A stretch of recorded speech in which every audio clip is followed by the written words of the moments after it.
Investment risk అనేది market ఒడిదుడుకులకు లోబడి ఉంటుంది. ఇన్వెస్ట్ చేసే ముందు అందుకు సంబంధించిన వివరాలను క్షుణ్ణంగా తెలుసుకున్నాకే పెట్టుబడులు పెట్టండి. ఈ కార్యక్రమం నిపుణులు, అనుభవజ్ఞుల సూచనలు, సలహాల మేరకు మాత్రమే నడుస్తుంది. మీ పెట్టుబడులకు ఏబిఎన్ ఆంధ్రజ్యోతి ఎటువంటి బాధ్యత వహించదు.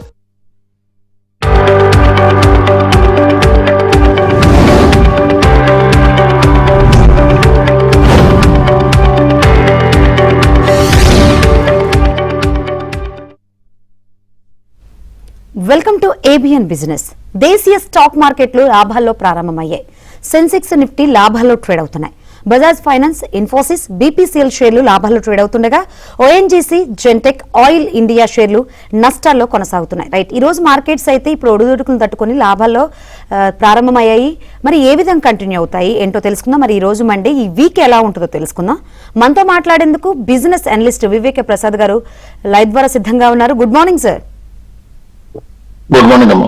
ఎస్, మన దేశ ఎకానమీ ఉన్న పటిష్ట పరిస్థితుల్లో మార్కెట్లు పెరక తప్పదు అని మీరు రెగ్యులర్ గా చెప్తూ ఉంటారు. సో ఏ గణాంకాల ఆధారంగా మీరు అంత గట్టిగా చెప్తున్నారు అనుకోవాలి? ఏం చెప్తారు సార్? ఇప్పుడు కూడా ఒక రోజు, రెండో రోజు లేదా ఒక పూట చెప్పాలి అంటే కనుక ఓన్లీ టెక్నికల్స్ అనేటువంటి లాంగ్వేజ్ వాడుతూ ఆ గ్రాఫ్ ప్యాటర్న్స్ చూసి మాట్లాడే వాళ్ళు ఎక్కువ ఉంటారు. కాకపోతే లాంగ్ టర్మ్ లో ఎప్పుడు కూడా స్థిరంగా ప్రైసెస్ నిర్ణయించబడటానికి ప్రధాన కారణంగా చెప్పవలసింది వాటి యొక్క ఫండమెంటల్ పెర్ఫార్మెన్స్. అలాగే మొత్తం మార్కెట్ మొత్తం పరిస్థితిని చెప్పాలంటే ఎకానమీ యొక్క స్టేటస్ గురించి కూడా చెప్పవలసి ఉంటుంది. ఈ రెండు కనుక క్రోడీకరించి ఒకసారి మనం చూస్తేనమ్మా, గడిచినటువంటి 25-26 సంవత్సరాలు అంటే 2000 ఇయర్ నుంచి ఇప్పుడు వరకు అనేక ఉపద్రవాలు వచ్చాయి, అనేక ఎక్సైట్మెంట్లు వచ్చాయి, అన్ని రకరకాలు జరిగినాయి. అంటే బీజేపీ గవర్నమెంట్ వచ్చిన హుషారు రావటం, 2008లో రెమాన్ క్రైసిస్ పడిపోవటం, 2014లో పడిపోవడం, 2020లో కోవిడ్ జరగటం, వీటన్నిటిలో కూడా స్థిరంగా ఉండేది ఏంటంటే లాంగ్ రన్ లో మాత్రం దేశం యొక్క ఎకానమీ కనుక బాగా పుంజుకుంటుంటే మార్కెట్ కొద్దిగా ముందు వెనకాల ఖచ్చితంగా దాన్ని అందుకోవటం, దాన్ని దాటి వెళ్ళిన తర్వాత కొద్దిగా అలసిపోవటం జరుగుతూ ఉంటుంది. ఆ క్రమంలో చూస్తే 2000 నుంచి 2024 వరకు ఎప్పుడు ఎకానమీ పెరిగినా కూడా, అంటే మధ్య మధ్యలో కోవిడ్ లాంటివి వచ్చినా కూడా ఆ ఎకానమీ ఎంత పెరిగిందో అంతకన్నా ఎక్కువ మార్కెట్లు ఇప్పుడు దాకా పెరుగుతూ వచ్చాయి. కానీ 24 నుంచి 26 వరకు, అంటే 24లో పీక్ టచ్ అయిన తర్వాత 26 ఇవాళ వరకు చూస్తే మార్కెట్ లోనేమో పెద్దగా గమనం లేదు, అంటే 1% కన్నా తేడా లేదు. కానీ ఎకానమీ మాత్రం చూస్తే అబ్సల్యూట్ నెంబర్ల ప్రకారం చూస్తే దాదాపుగా 8.9 పర్ ఇయర్, అంటే కరెక్ట్ గా చెప్పాలంటే దాదాపుగా 19% వరకు పెరిగింది. అంటే అర్థం ఏంటి? నిగూఢమైనటువంటి పెరుగుదల ఏంటంటే ఇప్పుడు ఖచ్చితంగా ఎవరు ఆపాలన్నా ఆపలేనిది రాబోయేటువంటి 1.5 ఇయర్ లోపల 19 కన్నా ఎక్కువ పెరగాలి. 19%, 20% కన్నా ఎక్కువ పెరగాలి అంటే ఒక 25% పెరిగితే ఇప్పుడున్న ఇండెక్స్ 24,000 నిఫ్టీ అలా 30,000 అవడం ఖాయం. సో 30,000 అవడం అనేది ఖాయంగా ఉంటే మీరు చేయవలసిందల్లా పనికి మాలిన షేర్లు వట్టే పెట్టి కూర్చోకుండా, పనికి అంటే కొద్దిగా పెర్ఫార్మెన్స్ బాలేని షేర్లు వదిలించుకుని బాగున్న షేర్లు కనుక మీ పోర్ట్ఫోలియోలో ఉంచుకుంటే మీకు లాభాలు రాకుండా అవటం మీకు వల్ల కాదు, ఎవరి వల్ల కాదు, ఆటోమేటిక్ గా లాభాలు వస్తాయి. కాబట్టి ధైర్యంగా ఉండాలి. ఎకానమీ ఎంత పెరిగే టైంలో మార్కెట్ ఆపటం ఎవరి వల్ల కాదని మాత్రం మనం గమనించుకోవాలి. ఎస్ సార్, కాల్ ఉన్నారు, మాట్లాడదాం. చారి గారు, మీ డౌట్ ఏంటో అడగండి. సార్, నేను 258లో మాస్ చిప్ అన్నానండి. ఏదండి? MosChip. ఓకే. అది ఇంకొకటి వ్యారీ ఇంజనీర్స్ ఒకటి కొన్నాను సార్. లాస్ లో ఉన్నాను. మాస్ చిప్ లాంగ్ టర్మ్ ఉంచుకుంటారా? ఒక నిమిషం చెప్తాను.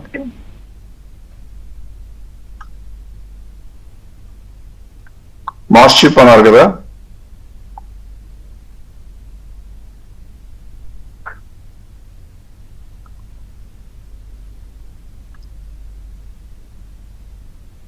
ఒక్క నిమిషం. ఒక్కొక్కసారి కంప్యూటర్లు ఇబ్బంది పెడతా ఉంటాయి మమ్మల్ని.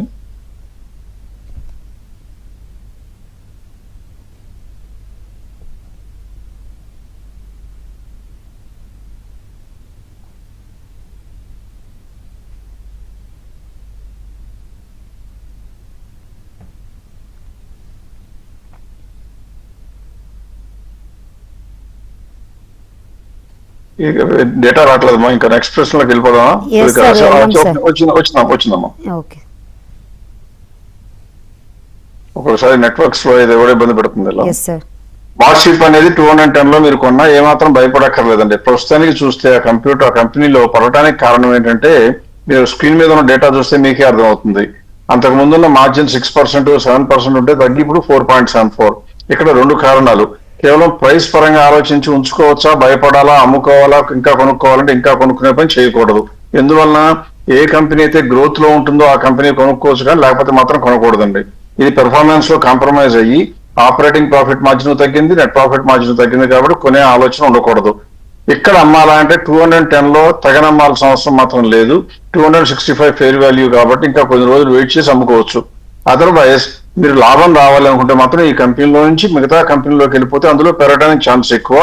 ఇందులో పడింది కాబట్టి కొద్దిగా ముక్కుతా కొద్దిగా పైకి రావచ్చు. దానికోసం వెయిట్ చేద్దామా లేదా గ్రోత్ నమ్ముకుందాం అంటే నేనైతే కనుక గ్రోత్ నమ్ముకుని ఈ కంపెనీ నుంచి బయటకు వెళ్ళిపోతాను. మీరు డిసైడ్ చేయండి. తెగనమ్మాల్సిన అవసరం మాత్రం ఈ రేట్ లో లేదు. Yes sir, nice sir. Call ఉన్నారు. కిషన్ గారు, మీ స్టాక్స్ నేమ్స్ చెప్పండి. నమస్కారం అండి ప్రసాద్ గారు. నమస్కారం. ఒక 2 స్టాక్స్ త్రివేణి ఇంజనీరింగ్ ఉన్నాయి సార్ నా దగ్గర. లాభాల్లో ఉన్నాను. లోయర్ సర్క్యూట్ లో పడుతుంది. అదేదో త్రివేణి పవర్ ఇస్తామన్నారు, అదొకటి సార్. ఇంకొకటి ఎస్కేప్ ఇండియా ఉంది. నో లాస్ నో గెయిన్ ఉండాలా సార్, ఎగ్జిట్ కావాలా? ఒకటేమో మీరు రాబోయేటువంటి న్యూస్ ని డిస్కౌంట్ చేసుకునేంత కెపాసిటీ రీటైల్ ఇన్వెస్టర్స్ గా మనకు ఉంటుందంటే సందేహం అండి. కాబట్టి త్రివేణి ఇంజనీరింగ్ లో రాబోయేటువంటి కంపెనీలు ఎలా ఉంటాయో అని ఆలోచించే కన్నా కూడా నా లెక్క ప్రకారం ఆ కార్పొరేట్ యాక్షన్ వచ్చేటప్పుడు 99% చేస్తారంటే కంపెనీ వాళ్ళు ఎప్పుడు కూడా ఉన్నటువంటి ప్రైస్ ఎంతవరకు మాక్సిమం వస్తుందో ఇన్వెస్ట్మెంట్ బ్యాంకర్స్ తో సమాలోచన చేసి ఆ రేటుకే ఇస్తారు. కాబట్టి ఆ ఇన్ఫర్మేషన్ లో వచ్చే కంపెనీ మనకు వచ్చే వరకు తగ్గిండి మన తర్వాత పెరుగుతుంది అనుకోవడం అనవసరం. అందువల్ల బేసిక్ గా I don't think anybody should hold it. ఇంకోటి ఎస్కేఎఫ్ అన్నారు. ఎస్కేఎఫ్ ఏంటి చూస్తున్నాం. ఇప్పుడు ఎస్కేఎఫ్ చూపిస్తాం స్క్రీన్ మీద డేటా. ఎస్కేఎఫ్ కనుక చూసినట్లయితే ఇప్పుడు 1493 ఉందండి. ఈ పెర్ఫార్మెన్స్ మనకి ఇంకా జూన్ రిజల్ట్స్ రాలేదు. కాబట్టి రిజల్ట్స్ రానప్పుడు ఏం చేయాలి? మార్చ్ రిజల్ట్స్ బేసిస్ చేస్తూ మాట్లాడాలి. మార్చ్ రిజల్ట్స్ బేసిస్ చేసుకుంటే ఈ కంపెనీ పెర్ఫార్మెన్స్ అధ్వానంగా ఉంది. అంటే ఇప్పుడు స్క్రీన్ మీద డేటా చూపిస్తున్నాను చూడండి. ప్రాఫిట్ మార్జిన్లు 11% తగ్గి 7%కి వచ్చాయి. ఇటువంటి కంపెనీలు స్టాక్ మార్కెట్ లో ఆదరణకి లోను కావటం కష్టం. అందువల్ల మనం కూడా అందులో నుంచి దూరంగా జరిగి వేరే కంపెనీలోకి వెళ్ళిపోవాలి. సో 2 కంపెనీలు ఆ ఉద్దేశం ప్రకారం should get out. Yes sir. మరో కాల్ ఉన్నారు, మాట్లాడదాం సార్. సత్యనారాయణ గారు. సార్ నమస్తే మేడం. ఎస్ నమస్తే అండి. స్టాక్స్ నేమ్స్ చెప్పరా? GNA axles. ఏదండి? GNA axles. GMA axles, right? GNA axles 550 లో బై చేశానండి నేను 10,000. అదే ఆ కంపెనీ కొనడం మంచి కంపెనీ అండి. ఇప్పుడు చూడండి డేటా పెడతాను, స్క్రీన్ మీద చూపిస్తున్నాను. ఈ కంపెనీ కొనడానికి ఖచ్చితంగా సపోర్ట్ చేయవలసినటువంటి కారణం ఉంది. మీరు ఎంతలో కొన్నానన్నారు? 500 లోనా? 550 అండి. 550 లో కొనడానికి 10 కారణాలు ఉంటే కొనడానికి ఒక కారణం ఉందండి. అంటే గ్రోత్ లో ఉంది కాబట్టి మంచి కంపెనీ. అంటే ఎప్పుడు కూడా చెప్తా ఉంటాం మనం, గ్రోత్ లో ఉండగానే వెంటబడటం కాదు, గ్రోత్ లో ఉండి మనకి అందుబాటులో ఉండాలి. ఇప్పుడు స్క్రీన్ మీద డేటా చూస్తే కంపెనీ గురించి బ్యాడ్ గా చెప్పడానికి ఏం లేదండి. 7.27, 6.9% ఉన్న మార్జిన్ నుంచి పెరుగుతూ క్రమంగా 8.24%కి వచ్చింది. ఆటో యాన్సర్ లో ఉంది. చిన్న కంపెనీ 2000. చిన్న కంపెనీ అయినా బ్యాడ్ అని కాదు. చిన్న కంపెనీలో యూజువల్ గా కొద్దిగా దూరంగా ఉండండి. ఈ సమయంలో పెద్ద కంపెనీలు కొనుక్కోండి అని చెప్పడానికి కారణం FIIs మరి తిరిగి ఇండియాలోకి వస్తే మొట్టమొదటి లార్జ్ క్యాప్ కొంటారు. అందువలన అదర్వైజ్ ఈ కంపెనీ మంచిదే, కానీ ఏ రేట్ లో మంచిది అంటే ఫెయిర్ వాల్యూ ఎంత అంటే 633. దానికన్నా కనీసం 30% డిస్కౌంట్ లో ఉండాలి. అంటే ఎంత తక్కువ వేసుకున్నా కూడా దాదాపుగా 180 రూపాయలు తక్కువలో ఉంటే 450లో కొనొచ్చు. మీరు 550లో కొన్నారు అంటే కొనేటప్పుడే మీరు దాదాపుగా 100 రూపాయలు ఎక్కువ పెడితే ఆ తర్వాత మనకు లాభం రావాలంటే అవకాశాలు తగ్గుతాయండి. అందువల్ల మీ మంచి కూడా చెప్తున్నాను, ఈ కంపెనీ మంచిదే కానీ మనం కొన్న టైమింగ్ మంచిది కాదు. ఇకపోతే ఇప్పుడు నిర్ణయం, ఇలా ఈ కంపెనీ ఉంచుకోవాలా వేరే కంపెనీ కొనుక్కోవాలంటే ఈ కంపెనీ మంచిది కాబట్టి ఉంచుకోవాలనే ఆలోచన కన్నా ఇలాగే పెర్ఫార్మెన్స్ ఇస్తూ మంచి కంపెనీలు అయ్యి ఉండి ఇలాగే మంచి రేట్లు బాగా తక్కువ రేట్లు దీనిలాగే కాదు 20% డిస్కౌంట్ లో కాకుండా 30-40% డిస్కౌంట్ లో అయ్యే కంపెనీలు అనేకం వస్తున్నాయి. ఆ కంపెనీలో డబ్బులు మార్చుకోవడం మంచిది. ఈ కంపెనీ ఇక్కడ నుంచి పెరగడానికన్నా ఆ కంపెనీలు అక్కడ నుంచి పెరిగే అవకాశాలు ఎక్కువ ఉంటాయి. సో నా లెక్క ప్రకారం you should consider moving out to some other company. అంతేగాని నేను కొన్నాను కాబట్టి నా రేట్ వస్తే అమ్ముతాననేది మాత్రం దయచేసి అటువంటి ఆలోచన ఎంటర్టైన్ చేయకండి. Yes sir. సార్ మీరు చాలా సార్లు చాలా వేదికల మీద కొన్ని ఇండస్ట్రీస్ గురించి ఎప్పుడు మాట్లాడుతూ ఉంటారు. సో ఇప్పుడు మన ఏబిఎన్ ప్రేక్షకుల కోసం ఈ రోజు మీ ఉద్దేశం ప్రకారం మంచివైన 2 సెక్టర్లోని అందులోని షేర్లు గురించి చెప్తారా సార్? సజెస్ట్ చేస్తారా ఏమైనా షేర్లు? తప్పకుండా. ఎప్పుడు కూడా మనం చెప్పాల్సింది ఏంటంటే యాజ్ ఎన్ అనలిస్ట్ కానివ్వండి, as an kind of observer అనివ్వండి, మాకు ఏ కంపెనీ అయినా ఏ సెక్టర్ అయినా కూడా ఖచ్చితంగా ఏ రకమైన ప్రిఫరెన్స్ ఉండదు, ప్రేమ ఉండదు. మేము చేయవలసింది ఏంటంటే రాబోతున్నటువంటి ఎకానమీ ఓవరాల్ గా చూస్తాం తప్పితే దాని ముందు చూపు మాకు ఉండదు. మేము చేసేదల్లా నెంబర్లు బాగుంటాయి, కంపెనీలు బాగుంటాయి అంటాం. ఇప్పుడు 2 ఇండస్ట్రీలు తీసుకుందామండి. ఎకానమీ బాగుంటుందా బాగాలేదా అంటే ఒకసారి కనుక ఇరాన్ యుద్ధం కనుక కొద్దిగా సమస్య పోతే, అది సమస్య పోక తప్పదు. అమెరికా నీరసపడిపోయింది, ఇరాన్ నీరసపడిపోయింది. ఇరాన్ ఎక్కువ గొడవ చేస్తే అన్ని కంట్రీలు కలిపి ఒకసారి పడితే కంట్రీ మొత్తం మునిగిపోతుంది. అందువల్ల ఇరాన్ ఎక్కువ రోజులు పోట్లాడదు, అమెరికా కూడా ఎక్కువ రోజులు పోట్లాడదు, ఖచ్చితంగా ఆగిపోతుంది. ఆగిపోతే ఏమొస్తుంది, ఇండియాకు వచ్చే అడ్వాంటేజెస్ విపరీతంగా ఉంటాయి. పైగా ఇక్కడ గమనించాల్సిన కొన్ని అంశాలు ఏంటంటే అమెరికా ఇండియా మీద కన్నెర్ర చేసినా కూడా మన దేశ గణాంకాలు చెప్తున్నట్టు ప్రకారం మన ఇండియాలోంచి ఎక్స్పోర్ట్ చేస్తున్న వస్తువుల్లో అమెరికాకి వెళ్ళేది తక్కువ. పైగా ఇండియా నుంచి ఎక్స్పోర్ట్ చేసే గూడ్స్ అన్నింటిలో 45% అంతా 45% సగం దాదాపుగా ఫ్రీ ట్రేడ్ అగ్రిమెంట్ ఉన్నటువంటి కంట్రీలకు పోతున్నాయి. అందువల్ల ఈ టారిఫ్లు వచ్చినా కూడా ఇండియాకి వచ్చేటువంటి లాంగ్ టర్మ్ ఇంపాక్ట్ ఏమీ ఉండదు. కొద్ది గొప్ప ఉంటుంది కొన్ని ఇండస్ట్రీలకి, కొన్ని షేర్లకి, ఎకానమీకి ఉండదు. అందువల్ల ఎకానమీ బాగున్నప్పుడు ఏం జరుగుతుంది, పిఎస్యు బ్యాంకులకు గ్యారంటీగా ఫ్యూచర్ బాగుంటుంది. కాబట్టి ఇప్పుడు ఒకసారి ఏం చేస్తుంటే పిఎస్యు బ్యాంకులు అలాగే ఎకానమీ బాగుండి ఇంతకుముందే మనం అనుకున్నట్లుగా ఇండెక్స్ పెరిగితే సెక్యూరిటీస్ లో బ్రోకింగ్ చేసే కంపెనీలు 2 అన్ని కూడా పెరుగుతాయి. అందువల్ల 2 ఇండస్ట్రీస్ ఇవాడు చూపించడానికి ప్రయత్నిస్తున్నాను. ఇప్పుడు వరకు రిజల్ట్స్ వచ్చిన వాటిల్లో చూస్తే ఇక్కడ స్క్రీన్ మీద డేటా ప్రజెంట్ చేశాను చూడండి. పబ్లిక్ సెక్టర్ బ్యాంక్స్, ప్రైవేట్ బ్యాంకులు తీసుకోవటం లేదు, ఎందుకంటే ప్రైవేట్ సెక్టర్ బ్యాంకులు కొద్దిగా తక్కువ అవకాశం, పబ్లిక్ సెక్టర్ బ్యాంకులు కొద్దిగా ఎక్కువ అవకాశం ఉంటుంది. పంజాబ్ అండ్ సింధ్ బ్యాంక్ చూస్తే మీ అందరికీ నచ్చుతాయి, ఎందుకంటే 20-30 రూపాయలు ఉంటే మన ఇన్వెస్టర్లు వెంటనే అమ్మబడతారు. అది పంజాబ్ అండ్ సింధ్ బ్యాంక్ ఒకటి, అది దాదాపుగా 50% పెరగాలి. సెంట్రల్ బ్యాంక్ ఉంది, బ్యాంక్ ఆఫ్ ఇండియా ఉంది, ఇండియన్ ఓవర్సీస్ బ్యాంక్ ఉంది, bank of Maharashtra, union bank of India, ఇవన్నీ కూడా మోర్ దాన్ 30% పెరగడానికి ఛాన్స్ ఉన్నాయి. అన్ని కూడా ప్రాఫిట్లు, గ్రోత్ అన్ని కూడా మంచి పార్ట్లో ఉన్నాయి. ఇకపోతే బ్రోకింగ్ లో చూస్తేనమ్మా ఐఏఎఫ్ఎల్ ఫైనాన్స్ ఒకటి, అలాగే ఏంజల్ వన్ ఒకటి, బిలియన్ బ్రెయిన్స్ అంటే అది గ్రో అన్నమాట. ఈ 3 కంపెనీలు చాలా మంది అడుగుతూ ఉంటారు గ్రో కొనుక్కోవచ్చా అని. ఈ 3 కంపెనీలు కూడా ప్రస్తుతం ఉన్న లెవెల్స్ దగ్గర నుంచి నెక్స్ట్ 6 months లోపల ఈ 40% పెరగడానికి ఛాన్స్ ఎక్కువ ఉంది. దానికి కారణం మనం ఏదో ముందు చూపుతో చెప్పడం కాదు. రైజింగ్ ఎకానమీలో, రైజింగ్ మార్కెట్ లో లాభపడే కంపెనీల్లో పబ్లిక్ సెక్టర్ లో ఉన్నటువంటి బ్యాంకులు ఎట్లాగైతే లాభపడతాయో, డిస్క్రిషనరీ స్పెండింగ్ పెరిగితే అలాగే ఈ సెక్యూరిటీస్ బ్రోకింగ్ కంపెనీలు కూడా బాగుపడతాయి. సో ఈ కంపెనీ 2 సెక్టర్లు మన ఇన్వెస్టర్ల కోసం చెప్తే I think they will be better of. Only thing is ఇందులో ఏదో మీకు తోచిన ఒక కంపెనీ కొనుక్కుంటాను అనుకోకండి. మీ ఇండస్ట్రీలో కనుక మీకు ఆల్రెడీ 20% కన్నా ఎక్స్పోజర్ ఎక్కువ ఉంటే మీరు కొనకూడదు, లేకపోతే మాత్రం కొనుక్కోవచ్చు. ఎస్ సార్, కాల్ ఉన్నారు, మాట్లాడదాం సార్. కృష్ణారెడ్డి గారు, స్టాక్స్ నేమ్స్ చెప్పరా? సార్ ప్రజెంట్ రేట్ లో టెక్ మహేంద్ర, లారస్ ల్యాబ్ ఈ 2 కొనుక్కోవచ్చు సార్. టెక్ మహేంద్ర ఇంకోటి లారస్ సార్. అవును సార్. లారస్ ల్యాబ్స్, లారస్ అనేది మీరు కదండి అసలు. బహుశా మనకి ఉన్నాళ్ళు ఎవరు కొనకుండా ఎవరు ఉంటారు, అందరూ కొంటాను ఉంటారు. మీరు టెక్ మహేంద్ర గురించి చెప్తాను, దానికన్నా ముందు లారస్ ల్యాబొరేటరీస్ చెప్తాను చూడండి. లారస్ ల్యాబొరేటరీస్ రిజల్ట్స్ వచ్చాయండి. లారస్ ల్యాబొరేటరీ గురించి కరెక్ట్ చెప్పాలంటే చెంప మీద దెబ్బ వేసినట్టుగా మమ్మల్ని ఎంత బ్రహ్మాండంగా దెబ్బ కొట్టిందో ఈ కంపెనీ. ఆనందంగా చెప్తున్నాను, బాధపడతా కాదు. 1484 ఇచ్చినప్పుడు ఇంకా జూన్ రిజల్ట్స్ రాకముందు మేము చేసింది ఏంటంటే ఈ కంపెనీ ఆల్రెడీ ఫుల్లీ ప్రైస్ అయిపోయింది కాబట్టి దీన్ని ఇక్కడికన్నా ఉంచుకోవడం అనే అనవసరం ఉద్దేశంతో దాన్ని అమ్మేయమని చెప్పడం జరిగింది. అందరూ అమ్మేశాం, దాదాపు 1,00,000 షేర్లు మా దగ్గర ఉన్నాయని అమ్మేశాం. తర్వాత నిన్న లాస్ట్ సాటర్డే రిజల్ట్స్ వచ్చాయి. ఎంత బ్రహ్మాండంగా ఉన్నాయంటే అద్వితీయంగా ఉన్నాయి, మామూలుగా కూడా బ్రహ్మాండంగా ఉన్నాయి. మళ్ళీ అదే కంపెనీ మా లిస్ట్ లోకి వచ్చి కూర్చొని కొనుక్కోమని కూడా చెప్తోంది. ఇప్పుడు 35%, 36% గ్రోత్ ఉంది అని. అందువల్ల ఆ కంపెనీ కొనుక్కోవాలంటే ఫార్మాస్యూటికల్ లో మీకు ఎక్స్పోజర్ లేకపోతే కనుక ఖచ్చితంగా కొనుక్కోవచ్చు.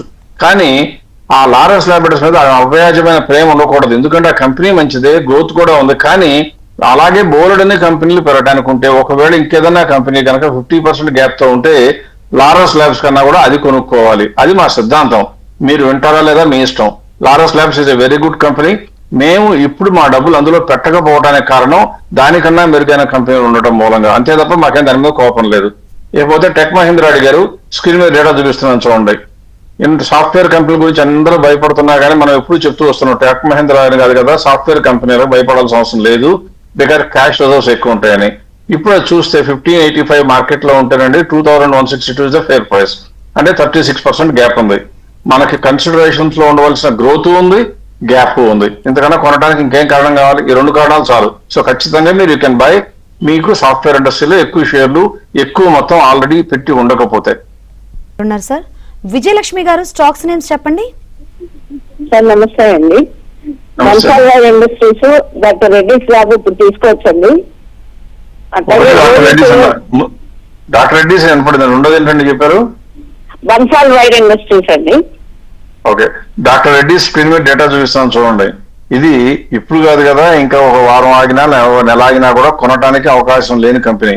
ఎందుకు అంటే మనకి కంపెనీ పేరు బట్టి ప్రఖ్యాతులు బట్టి మనం కొనకూడదు, మనకి డబ్బులు రావడానికి అవకాశం ఉందా లేదంటే రెండు ప్రధానంగా మనం కన్సిడరేషన్స్ పెట్టుకుంటాం. కంపెనీ గ్రోత్ లో ఉంటే కనుక ఆలోచిస్తాం, ఆలోచన చేసిన తర్వాత దాని యొక్క మార్కెట్ ప్రైస్ ఫేర్ ప్రైస్ కన్నా బాగా తక్కువలో కనీసం 30% గ్యాప్ లో ఉంటేనే ముందుకు వెళ్ళాలి. ఆ రెండూ లేవు ఇక్కడ చూడండి. ఈ కంపెనీ గ్రోత్ లో లేదని పెద్దగా తాటికాయంత అక్షరాలతో నో గ్రోత్ అని రాయడం జరిగింది, కాబట్టి దాన్ని అంటుకోకూడదు. So stay away from that is number 1 reason. ఒకవేళ అయినా కూడా కొందామని కనుక పొరపాటున ఆలోచన చేస్తే మార్కెట్ ప్రైస్ ఏమో 1151 ఉంటే ఇప్పుడు దాని ఫెయిర్ ప్రైస్ ఇంత తగ్గిన తర్వాత అయినా సరే దాంతో సంబంధం లేకుండా 1297 అంటే 12% గ్యాప్ ఉంది. ఈ రెండు కన్సిడరేషన్స్ మూలంగా ఈ company is touch me not, అందువల్ల కొనకూడదు ఎట్టి పరిస్థితుల్లో కూడా. బన్సాల్ వైర్ అన్నారమ్మా, అది కూడా చూపిస్తాను డేటా చూపిస్తాను స్క్రీన్ మీద. దురదృష్టవశాత్తు మీరు సెలెక్ట్ చేసిన రెండు కంపెనీలు కూడా టచ్ మీ నాట్ లాగానే ఉన్నాయి. బన్సాల్ గ్రోత్ కూడా జూన్ రిజల్ట్స్ వచ్చాయి, రిజల్ట్స్ చూడండి మీకే కనపడుతుంది. 4.4% ఉండే మార్జిన్ తగ్గుతా ఇప్పుడు వచ్చి అన్నిటికన్నా లోయెస్ట్ రేట్ లో 3.24 లో ఉంది. ఎందుకండి మనకి ఆ కంపెనీయే నష్టాలు రాకుండా లాభాలు తగ్గిపోతూ వస్తుంటే టర్న్ ఓవర్ పెంచుకోలేక ఇబ్బంది పడుతుంటే ఆ కంపెనీలో మనమేలు దూరి అందులోంచి మన కోసం బ్రహ్మాండంగా పెర్ఫార్మెన్స్ ఇచ్చి రేటు పెరుగుతుందని ఆశపడితే అది చాలా అత్యాశ అవుతుంది. నా లెక్క ప్రకారం Bansal wire also should not be there. ఒకవేళ మీ పోర్ట్ఫోలియోలో ఆల్రెడీ ఉంటే రెండు వెంటనే అమ్ముకుని వేరే కంపెనీలోకి వెళ్ళిపోవడం మంచిదమ్మా. Right sir. కాల్ అడుగుతున్నారు సార్, సోలార్ వరల్డ్ 370 షేర్స్ ఉన్నాయి, బట్ 32% లాస్ లో ఉన్నారు, హోల్డ్ చేయాలా ఎగ్జిట్ అవ్వాలని అడుగుతున్నారు సార్. సోలార్ ఇండస్ట్రీస్ అమ్మా, సోలార్ వరల్డ్. ఎస్, అలా కంపెనీ నాకు నేను ట్రాక్ చేయను, అంటే మరీ చిన్న కంపెనీ అయితే నేను ట్రాక్ చేయను, కాబట్టి I will not be able to say. Yes sir, మీరు ఎప్పుడూ చెప్తుంటారు చిన్న కంపెనీస్ సజెస్ట్ చేయరని.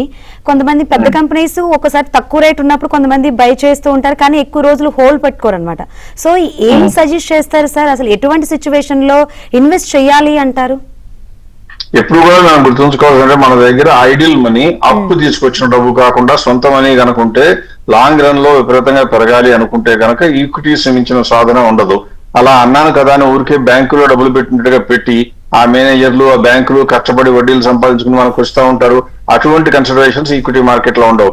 మన స్వశక్తి కొద్దిగా ఉండాలి, మన యొక్క ముందు చూపు కొద్దిగా గొప్ప ఆలోచన ఉండాలి. ముందు చూపు లేని వాళ్ళకి కనీసం ప్రస్తుతం ఉన్న పరిస్థితిని గమనించి ఏది తక్కువలో ఉందో కొనుక్కోవడానికి చూడాలి.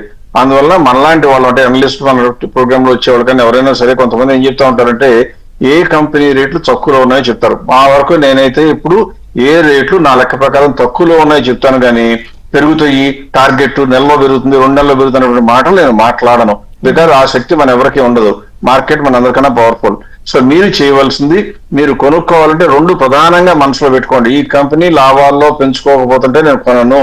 రెండవది, ఈ కంపెనీ నాకు తెలిసిన ఫేర్ ప్రైస్ తో పోలిస్తే కనీసం 30% తక్కువలో దొరకకపోతే కొనను అనుకుంటే మీకు స్టాక్ మార్కెట్ లో లాంగ్ రన్ లో నష్టాలు రావడం దాదాపుగా అసంభవం. మరీ విపరీతమైన బ్యాడ్ లెక్క ఉంటుంది తప్పితే. అందువల్ల ఆ ట్రెండ్ ఫాలో అయ్యే వాళ్ళు ఎవరికి కూడా స్టాక్ మార్కెట్ లో 17-20% దాకా కాంపౌండింగ్ రిటర్న్స్ అలవోకగా వస్తూ ఉంటాయి. అందుకే వాళ్ళు ధనవంతులు అవుతుంటారు, రోజు ట్రేడ్ చేసే వాళ్ళు బేజారైపోతుంటారు. ఎస్ సార్, కాల్ ఉన్నారు, మాట్లాడదాం. రమేష్ గారు, స్టాక్స్ నేమ్స్ చెప్పండి. మేడం నమస్తే అండి. సార్ నమస్తే అండి. నమస్తే అండి. టాటా ఇన్వెస్ట్మెంట్ 740 బై చేశానండి. టాటా ఇన్వెస్ట్మెంట్ అండి. టాటా ఇన్వెస్ట్మెంట్ అండి సార్. ఇంకొకటి ఫస్ట్ క్రై అండి 250 FirstCry. Okay, FirstCry. మీ వయసు ఎంత అండి? ఫస్ట్ క్రై కొన్నారంటే ఈ మధ్యనే బాబులు పిల్లలను పుట్టారా? లేదండి, మా పిల్లలు బీటెక్ చదువుతున్నారు. ఓకే, మరి ఫస్ట్ క్రై అంటే ఈ రోజు మా హైదరాబాద్ వచ్చిన చిన్న అంటే కొత్త పుట్టిన పిల్లకి అనమాట. ఫస్ట్ క్రై అంటే మొట్టమొదటి ఏడుపు లాగా అనమాట. సరే, టాటా ఇన్వెస్ట్మెంట్ అన్న ఇటువంటి కంపెనీలు మీరు గుర్తుంచుకోవాల్సిందంటే హోల్డింగ్ కంపెనీస్ అండి. ఈ కంపెనీలో మనం వాటి యొక్క రాబోయే లాభాలను ఊహించడం అసాధ్యం, సాధ్యమే కాదు. ఎందుకంటే వేరే కంపెనీలో ఇన్వెస్ట్ చేసి ఆ కంపెనీలు వ్యాపారాలు బాగుంటే ఆ కంపెనీలో ఈ కంపెనీకి ఎక్కువ షేర్ ఉంటే వీళ్ళ లాభం పెరుగుతుంది, లేకపోతే పెరగదు. అందువల్ల ఎవరైనా సరే ఇన్వెస్ట్మెంట్ లో లాభం సంపాదించాలి అంటే దీన్ని ప్రాక్సీ ఇన్వెస్టింగ్ అని చెప్తా ఉంటాం మేము. అంటే మీరు డైరెక్ట్ గా ఇన్వెస్ట్ చేసే ధైర్యం లేక టాటా వాళ్ళు అయితే తప్పు చేయరు అని నమ్ముతూ ఇటువంటిగా గుడ్డిగా నమ్మకంతో పెడతారు. కానీ టాటా వాళ్ళు మనలాగా రోజు జరిగే ప్రైసులు చూసి కొనరు, అమ్మటం చేయరు. కాబట్టి ఒకవేళ రేట్లు పెరిగి లాభం వచ్చినట్టుగా కనపడుతున్నా వాళ్ళు అమ్మకపోతే మనకు వచ్చే లాభం లేదు. ఆ లాభం వచ్చినా వేరొక కంపెనీలో నష్టం వస్తే మనకు ఎట్లాగూ రాదు. అందువల్ల ఇండివిజువల్ ఇన్వెస్టర్స్ ఇటువంటి ఇన్వెస్ట్మెంట్ లో వెళ్లకుండా దూరంగా ఉండడం ఎప్పటికైనా మంచిది. సో నా లెక్క ప్రకారం Tata investment is definitely not a worth company for individual investor. చెప్పి దానికి మంచిదా వదిలేసి ఇప్పుడు ప్రస్తుతం రేటు చూస్తే తక్కువలో ఉందండి, 50% తక్కువలో. కానీ but I will not buy at any point of time. Yes sir, caller ఉన్నారు. విద్యాసాగర్ గారు, స్టాక్స్ నేమ్స్ చెప్పండి. Good morning madam. సార్ నమస్తే సార్. నమస్తే అండి. సార్ KPIT టెక్నాలజీస్ 1500 లో కొన్నాను సార్. అది ఇప్పుడు లాస్ లో ఉంది. ఉంచుకోమంటారా, ఎగ్జిట్ కామంటారా? ఎగ్జిట్ అయిపోయి వేరే ఏ సెక్టర్ కు షిఫ్ట్ కామంటారు? మీ యొక్క అడ్వైస్ కావాలా. రెండోది ఏమంటే మణిపాల్ హాస్పిటల్స్ IPO వస్తోంది. హాస్పిటల్ సెక్టర్ నా దగ్గర ఒక షేర్ కూడా లేదు. దాన్ని అప్లై చేసుకోవచ్చు IPO లో. మీ యొక్క వాల్యుబుల్ సజెషన్ కావాలని నేను రిక్వెస్ట్ చేస్తాను సార్ విద్యాసాగర్ గా. నమస్తే సార్. మీరు ఎన్ని కాంప్లిమెంట్లు ఇచ్చారు, అన్ని కాంప్లిమెంట్లకి నేను ప్రాబబ్లీ నాట్ డిజర్వింగ్. నేను చేసింది నేను నెంబర్ల ప్రకారం మాట్లాడతాను. ముందు మీరు మణిపాల్ గురించి, హాస్పిటల్ గురించి మాట్లాడారు కాబట్టి చెప్తున్నానండి. మీకు డబ్బులు సంపాదించాలని ఎంత కోరిక ఉంటుందో మణిపాల్ హాస్పిటల్ ఓనర్లకు కూడా అంతే కోరిక ఉంటుంది. అందులో వాళ్ళు ఏం చేస్తారు, నేను ఏ ధర వద్ద అయితే నేను అమ్ముకోగలను గ్రహించి, అంటే మీకన్నా కొద్దిగా తెలివితేటలు ఇన్వెస్ట్మెంట్ బ్యాంకులకి వాళ్ళకి ఎక్కువ ఉంటాయి కాబట్టి మార్కెట్ పల్స్ చూసి ఏ రేటు వరకు అమ్మగలమో లేదా అంటకట్టగలమో డిసైడ్ చేసుకుని ఆ రేటుకే పబ్లిక్ ఇష్యూకి వస్తారు. అంటే మీరు కొనేటప్పుడే ఫుల్ ప్రైస్ పెట్టి కొంటారు. అక్కడి నుంచి లాభం రావాలి అంటే మీకు అనుకోకుండా అదృష్టం రావాలి, లేదా ఆ కంపెనీ అలా అయిన తర్వాత విపరీతంగా పెర్ఫామ్ చేయాలి. విపరీతంగా పెర్ఫామ్ చేసే కెపాసిటీ ఉంటే పబ్లిక్ ఇష్యూ లేట్ గా వస్తారు కానీ తొందరగా రారు. అందువల్ల పబ్లిక్ ఇష్యూలో సంపాదించాలి అంటే గాలివాటంగా రావాలి, కానీ యూజువల్ గా అంత సాధ్యం కాదు. అందువల్ల మీ దగ్గర హాస్పిటల్ షేర్ లేకపోయినా don't go in to the public issue is my suggestion. రెండోది KPIT అన్నారు. ఇది మీరు ఎంతలో కొన్నారో చెప్తేనే భయం వేస్తుంది. నేను ఎదురుగా ఉంటే బహుశా లాగిపెట్టి కొడతారేమన్నాను. కానీ ఎంత రేట్లో కొన్నా కూడా కంపెనీ చాలా చండాలంగా బిహేవ్ చేస్తుందండి. ఇక్కడ స్క్రీన్ మీద కనపడుతున్న డేటా మీకు 15% ఉండే నెట్ ప్రాఫిట్ మార్జిన్ డైరెక్ట్ పడిపోయి 9.87కి వచ్చింది. ఇటువంటి చిన్న కంపెనీలు అంటే 15,000 20,000 కోట్లు ఉండే సాఫ్ట్వేర్ కంపెనీలు చిన్నవాటి దగ్గర క్యాష్ రిజర్వ్స్ ఎక్కువ ఉండవండి. అటువంటిప్పుడు ఏం జరుగుతుందంటే పెర్ఫార్మెన్స్ లో కొద్దిగా కాంప్రమైజ్ అయిపోయినా రూట్లెస్ అంటే దయ లేకుండా విపరీతంగా అమ్మేస్తారు. అందుకే విపరీతంగా పడిపోయింది. ఈ కంపెనీ ఇక్కడి నుంచి పెరగడానికి ఛాన్స్ ఉందా అంటే బాగా పడింది కాబట్టి ప్రైస్ ఒక్కటే చూసేవాళ్ళు కొంటారేమో కానీ మీరు నేను మాత్రం కొనకూడదు. మీకు ఎంత నష్టం వచ్చినా అందులోంచి తీసేయాలి. సెక్టర్ మారిన అవసరం లేదు. సెక్టర్ మొత్తం బ్యాడ్ కాదండి, ఒక్క కంపెనీకే బ్యాడ్ గా ఉంది. అందువల్ల ఈ సెక్టర్ లోనే TCS ఉంది, ఇన్ఫోసిస్ ఉంది, ఇంకా టెక్ మహీంద్రా ఉంది, రకరకాల కంపెనీలు ఉన్నాయి. అందువల్ల ఆ కంపెనీలు ఏదైనా కొనుక్కోవడం మంచిది తప్పితే don't stay invested in KPIT. Right sir, మరో కాల్ ఉన్నారు. మధు గారు, స్టాక్స్ నేమ్స్ చెప్పరా? ఐనాక్స్ ట్విండ్ 89 రూపీస్ లో 4,000 స్టాక్స్ ఉన్నాయండి. ఉంచుకోవచ్చు సార్. ఐనాక్స్ విండ్ ఇది typical case of retail investors ఉండేవాళ్ళు చేసే పొరపాట్లలో మీరు కూడా ఒకటండి. నేనైతే ఈ కంపెనీ ఎప్పుడూ కొనను. ఎందుకు కొనను అంటే మార్జిన్ చూడండి ఒకసారి 12.08 ఉందో 10.24. మీరు ఎంతలో కొన్నారనేది పక్కన పెట్టేద్దాం. ఐనాక్స్ విండ్ గ్రోత్ లో లేకపోతే మీ పోర్ట్ఫోలియోలో ఉండడానికి అర్హత లేదు అని అర్థం. అందువల్ల ఈ కంపెనీ మీ పోర్ట్ఫోలియోలో ఉండకూడదు. మార్కెట్ రాబోయేటువంటి 1 year లో విపరీతంగా పెరగబోతుంది కాబట్టి ఇది కూడా కొద్ది గొప్ప ఎలక్ట్రిక్ ఎక్విప్మెంట్ రెన్యూబుల్ ఎనర్జీ దానిలో ఉంది కాబట్టి పెరగచ్చు. కానీ దీనికన్నా పెరగడానికి మిగతా కంపెనీ ఛాన్స్ ఎక్కువ ఉంటుంది. గ్రోత్ లో లేని కంపెనీ పట్టుకుని మనం ఆశించే కన్నా గ్రోత్ లో ఉన్న కంపెనీ, తక్కువలో ఉన్న కంపెనీలు అందుబాటులో ఉన్నప్పుడు వాటి వైపు చూడటం మంచిదేమో ఆలోచించండి. So I suggest you move out of Inox Wind. Yes sir. ఇప్పుడు సెంట్రల్ బ్యాంక్ ఎలా ఉంది సార్? కరెంట్ ప్రైస్ లో బై చేయొచ్చా అని అడుగుతున్నారు. సెంట్రల్ బ్యాంక్ కలుమోసం కొనొచ్చు. మనం ఆల్రెడీ ఇంతకుముందే PSU బ్యాంకులు చెప్తే సెంట్రల్ బ్యాంక్ గురించి కూడా చెప్పడం జరిగింది. అది దాదాపుగా ఫెయిర్ ప్రైస్ 44, ఇవాళ ఎంత ఉందని 31, అంటే 40% పెరగాలి. ఎక్కడి నుంచి లెక్క పెరగాలి అంటే అదేం టార్గెట్ కాదు, కానీ మన లెక్క ప్రకారం 44 ఉండాలంటే ఇప్పుడు 31 లోనో 32 లోనో కాబట్టి ఖచ్చితంగా ఆలోచించాలి. సో డెఫినెట్ గా సెంట్రల్ బ్యాంక్ కొనుక్కోవచ్చు. Yes sir, thank you sir, thanks for suggestions. Right, ఇది ఇవాల్టి ABN